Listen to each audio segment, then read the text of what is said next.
ஒரு அரசாங்கம் தன் மக்களின் உழைப்பை நம்பி நாட்டை ஆளலாம், அல்லது இயற்கை வளங்களை நம்பி நாட்டை ஆளலாம். ஆனால் தன் நாட்டு பெண்களின் தாலியை அறுத்தும் இளைஞர்களின் எதிர்காலத்தை போதையில் குழி தோண்டி புதைத்தும் ஒரு அரசாங்கம் கல்லா கட்டுகிறது என்றால் அதைவிட ஒரு கொடூரமான ஆட்சி உலகில் வேறு எங்குமே இருக்க முடியாது.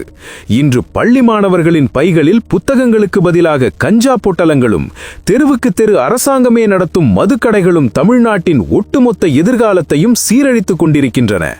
மக்களின் உயிரை குடித்து அரசாளும் இந்த மரண வியாபாரத்தை என்றாவது வேரோடு சாய்க்க முடியுமா? இதோ 2026ஆம் ஆண்டு நாம் தமிழர் கட்சியின் ஆட்சி செயற்பாட்டு வரைவில் சீமான் ஒரு மாபெரும் அரசியல் வெடிகுண்டை வீசியிருக்கிறார். அந்த திட்டத்தின் பெயர் வெறிம ஒழிப்பு.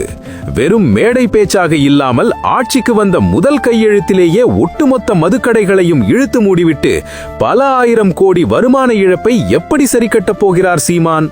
அவர் வைத்திருக்கும் அந்த மாபெரும் தற்சார்பு பொருளாதார ரகசியம் என்ன? இது டைம் ஆஃப் சீக்ரெட்ஸ், ரகசியங்களின் நேரம். தமிழ்நாட்டை நாசமாக்கும் போதை அரக்கனை வேறறுக்கப் போகும் சீமானின் இந்த அதிரடி திட்டத்தை முழுமையாக தெரிந்து கொள்ள நமது சேனலை இப்போதே சப்ஸ்கிரைப் செய்யுங்கள். இன்று தமிழ்நாட்டின் பட்டி தொட்டி எங்கும் நீக்கமர நிறைந்திருக்கும் ஒரே அரசு நிறுவனம் எது தெரியுமா? அது பள்ளிக்கூடங்களோ மருத்துவமனைகளோ அல்ல, தெருவுக்கு தெரு கிளை பரப்பி நிற்கும் டாஸ்மாக் மதுக்கடைகள்தான். ஒரு சராசரி தமிழன் தன் வாழ்நாளில் உழைத்து சம்பாதிக்கும் பணத்தில் பெரும் பகுதியை இந்த மதுக்கடைகளை உறிஞ்சு விடுகின்றன.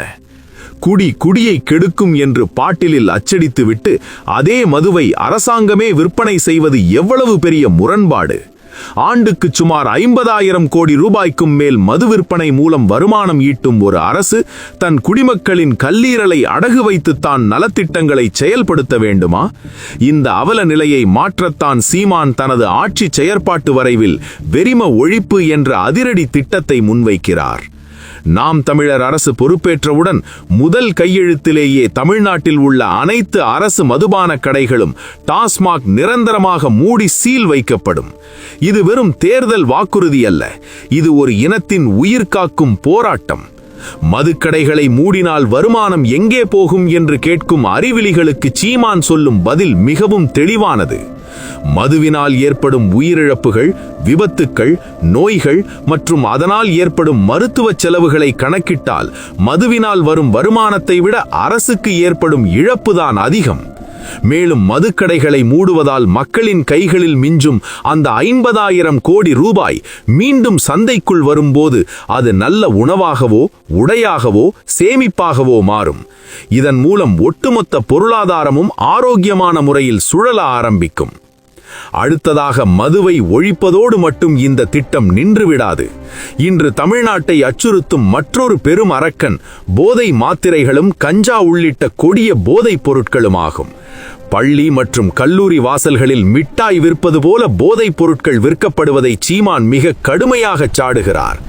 நாம் தமிழர் ஆட்சியில் போதைப் பொருள் கடத்தலில் ஈடுபடுபவர்களுக்கு எவ்வித பரிந்துரையுமின்றி மிக கடுமையான ஆயுள் தண்டனை வழங்கும் வகையில் சட்டங்கள் மாற்றியமைக்கப்படும்.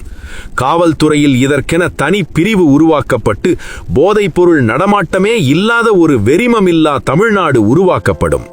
போதை என்பது தனிமனித பிரச்சனை அல்ல, அது ஒரு சமூக நோய் என்பதை உணர்ந்து அதை வேரோடு பிடுங்கி எறிவதே இந்த வரைவின் நோக்கம்.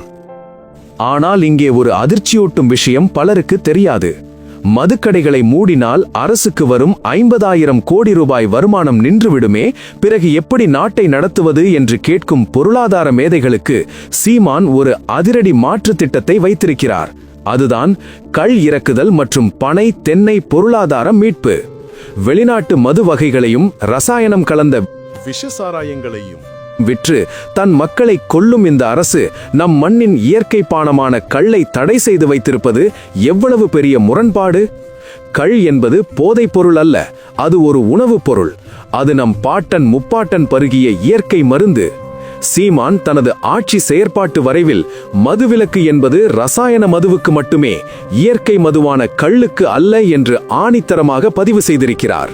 நாம் தமிழர் அரசு அமைந்தவுடன் பனை மற்றும் தென்னை மரங்களிலிருந்து கள் இறக்குவதற்கு விதிக்கப்பட்டிருக்கும் தடை உடனடியாக நீக்கப்படும். இதன் மூலம் பல லட்சம் விவசாயிகளின் வாழ்வாதாரம் உயரும்.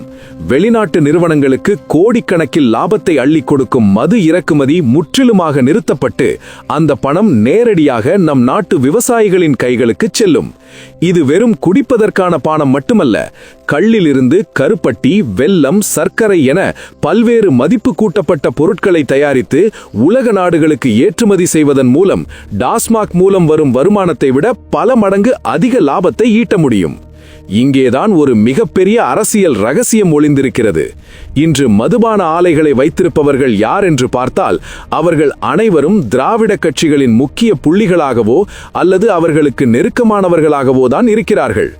மக்களின் குடியை அழித்து தங்கள் கல்லாவை நிரப்பும் இந்த அரசியல் முதலைகளின் சாம்ராஜ்யத்தை வீழ்த்தவே சீமான் கள் இறக்கும் உரிமையை விவசாயிகளிடமே ஒப்படைக்கப் போகிறார். இது போதையை ஒழிப்பதோடு மட்டுமல்லாமல் கார்ப்பரேட் மது ஆலைகளின் பிடியில் இருக்கும் பல ஆயிரம் கோடி ரூபாய் கருப்பு பணத்தை முடக்கி அதை சாமானிய மக்களின் முன்னேற்றத்திற்காக மடைமாற்றும் ஒரு மாபெரும் பொருளாதார புரட்சி. மதுக்கடைகள் இல்லாத ஆனால் செழிப்பான விவசாய பொருளாதாரம் கொண்ட ஒரு புதிய தமிழ்நாட்டை உருவாக்குவதுதான் இந்த திட்டத்தின் உண்மையான வெற்றி. இந்த மது ஒழிப்பு மற்றும் கள் இறக்கும் உரிமை என்பது வெறும் உணர்ச்சி வசப்பட்ட பேச்சு அல்ல. இது ஒரு மிக தெளிவான பொருளாதார மற்றும் சமூக மாற்றத்திற்கான வரைபடம். ஒரு சராசரி தொழிலாளி நாள் முழுவதும் வெயிலிலும் மழையிலும் உழைத்து சம்பாதிக்கும் 500 ரூபாயில் 300 ரூபாயை மாலையில் மதுக்கடையில் கொடுத்து விடுகிறான். மீதமுள்ள 200 ரூபாயில் அவன் குடும்பம் எப்படி பசியாரும்? அவன் பிள்ளைகளின் கல்வி எப்படி சிறப்பாக அமையும்? சீமான் முன்வைக்கும் இந்த திட்டத்தின்படி டாஸ்மாக் கடைகள் மூடப்படும் போது அந்த உழைக்கும் மக்களின் பணம் அவர்களின் குடும்ப சேமிப்பாக மாறும்.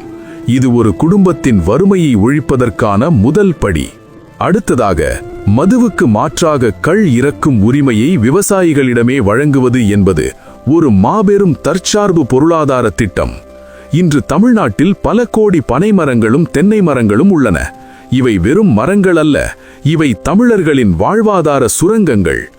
நாம் தமிழர் அரசு அமைந்தவுடன் பனை வாரியம் மற்றும் தென்னை வாரியம் தன்னாட்சி அதிகாரம் கொண்ட அமைப்புகளாக மாற்றப்படும்.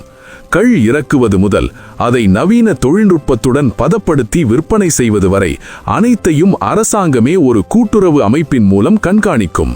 இதன் மூலம் இடைத்தரகர்கள் மற்றும் சாராய ஆலை அதிபர்களின் சுரண்டல் முற்றிலுமாக தடுக்கப்படும். மேலும் கள்ளிலிருந்து பெறப்படும் மதிப்பு கூட்டப்பட்ட பொருட்கள் மூலம் உலகச் சந்தையை தமிழ்நாடு ஆக்கிரமிக்கும். பனங்கருப்பட்டி, பனங்கற்கண்டு மற்றும் நீராபானம் போன்ற இயற்கை உணவுகளுக்கு இன்று உலகளவில் மிகப்பெரிய வரவேற்பு உள்ளது. இந்த ஏற்றுமதி மூலம் கிடைக்கும் அந்நிய செலவாணி டாஸ்மாக் மூலம் வந்த வருமானத்தை விட பல மடங்கு அதிகமாக இருக்கும். இது ஒருபுறம் இருக்க, போதை பழக்கத்திற்கு அடிமையான இளைஞர்களை மீட்டெடுக்க ஒவ்வொரு மாவட்டத்திலும் அதிநவீன மறுவாழ்வு மற்றும் வாழ்வாதார மையங்கள் ரீஹாபிலிட்டேஷன் அண்ட் லைவ்லிஹுட் சென்டர்ஸ் அமைக்கப்படும். அங்கு அவர்களுக்கு வெறும் சிகிச்சை மட்டுமல்ல, அவர்கள் மீண்டும் சமூகத்தில் கௌரவமாக வாழ தேவையான தொழிற்பயிற்சிகளும் இலவசமாக வழங்கப்படும்.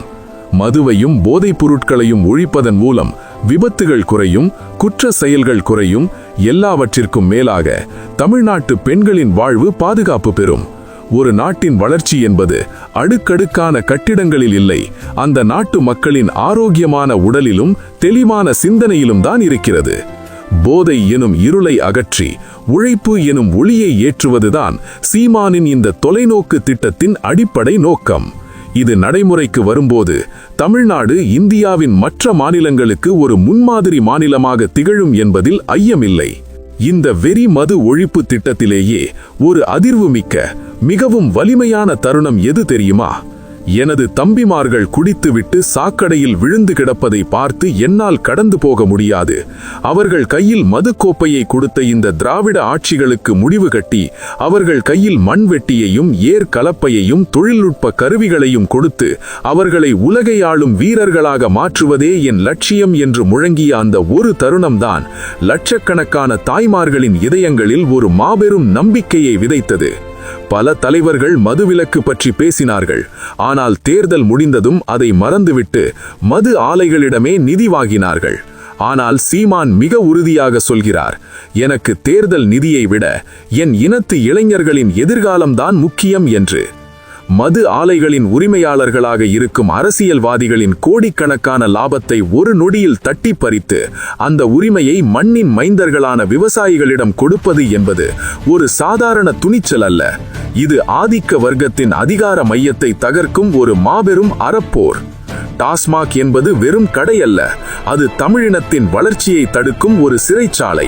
அந்த சிறையை உடைத்து எறிந்துவிட்டு என் மக்களை சுதந்திர காற்றை சுவாசிக்க வைப்பேன் என்று அவர் ஆணித்தரமாக பதிவிட்ட அந்த வார்த்தைகள்தான் இன்று தமிழ்நாட்டின் மூலை முடுக்கெல்லாம் ஒரு மாபெரும் போதை ஒழிப்பு புரட்சியாக வெடித்துள்ளன. இது வெறும் அரசியல் மாற்றமல்ல, இது தமிழினத்தின் உயிர் மீட்பு போராட்டம். இப்போது உங்களுக்கான நேரம். தமிழ்நாட்டின் பல்லாயிரம் குடும்பங்களை சீரழித்துக் கொண்டிருக்கும் இந்த மது அரக்கனை ஒழிக்க சீமான் முன்வைக்கும் இந்த வெறி மது ஒழிப்பு மற்றும் கள் இறக்கும் உரிமை திட்டம் சாத்தியமா? குறிப்பாக மதுக்கடைகளை மூடிவிட்டு கள் மற்றும் பனை பொருளாதாரத்தின் மூலம் அரசுக்கு ஏற்படும் வருமான இழப்பை சரிகட்ட முடியும் என்று நீங்கள் நம்புகிறீர்களா? உங்களுடைய ஆழமான கருத்துக்களை கீழே கமெண்டில் தவறாமல் பதிவு செய்யுங்கள். உங்களுடைய ஒவ்வொரு பதிவும் இந்த மாபெரும் சமூக மாற்றத்திற்கான விவாதத்தை அடுத்த கட்டத்திற்கு எடுத்துச் செல்லும். அடுத்த வீடியோவில் இதைவிட ஒரு மிக முக்கியமான, ஒரு சமூகத்தின் சரிபாதி பலமான பெண்களின் உரிமைகளை மீட்கப் போகும் தலைப்புடன் உங்களை சந்திக்கிறேன். அந்த தலைப்பு 10 பெண் உரிமை. அடுப்பூதும் பெண்களுக்கு படிப்பு எதற்கு என்ற காலம் மாறி இன்று அரசியலிலும் அதிகாரத்திலும் பெண்களுக்கு சம உரிமை வழங்க சீமான் வைத்திருக்கும் அந்த புரட்சிகரமான திட்டங்கள் என்ன என்பதை அடுத்த வீடியோவில் விரிவாக பார்ப்போம். இதுபோன்ற மறைக்கப்பட்ட அரசியல் உண்மைகளையும் ஊடகங்களால் இருட்டடிப்பு செய்யப்படும் தமிழ்நாட்டின் எதிர்கால திட்டங்களையும் நீங்கள் தொடர்ந்து தெரிந்து கொள்ள நமது டைம் ஆஃப் சீக்ரெட்ஸ் சேனலை இப்போதே சப்ஸ்கிரைப் செய்யுங்கள். இந்த வீடியோவை லைக் செய்து உங்கள் நண்பர்கள் மற்றும் உறவினர்கள் என அனைவருக்கும் பகிர்ந்து போதையற்ற ஒரு புதிய தமிழ்நாட்டை உருவாக்க உங்களின் பங்களிப்பை தாருங்கள். மதுவின் பிடியிலிருந்து நம் இளைஞர்களை மீட்டத் துடிக்கும் இந்த அறப்போராட்டத்திற்கு ஆதரவாக உங்கள் சமூக வலைத்தளங்களான ஃபேஸ்புக், இன்ஸ்டாகிராம் மற்றும் வாட்ஸ்அப் முகப்பு படங்களில் நாம் தமிழர் கட்சியின் விவசாயி சின்னத்தை மாற்றி உங்கள் உறுதிப்பாட்டை வெளிப்படுத்துங்கள். விவசாயி சின்னம் என்பது நம் மண்ணின் அடையாளம், நம் மாற்றத்தின் அடையாளம். மீண்டும் சந்திப்போம். இது ரகசியங்களின் நேரம்.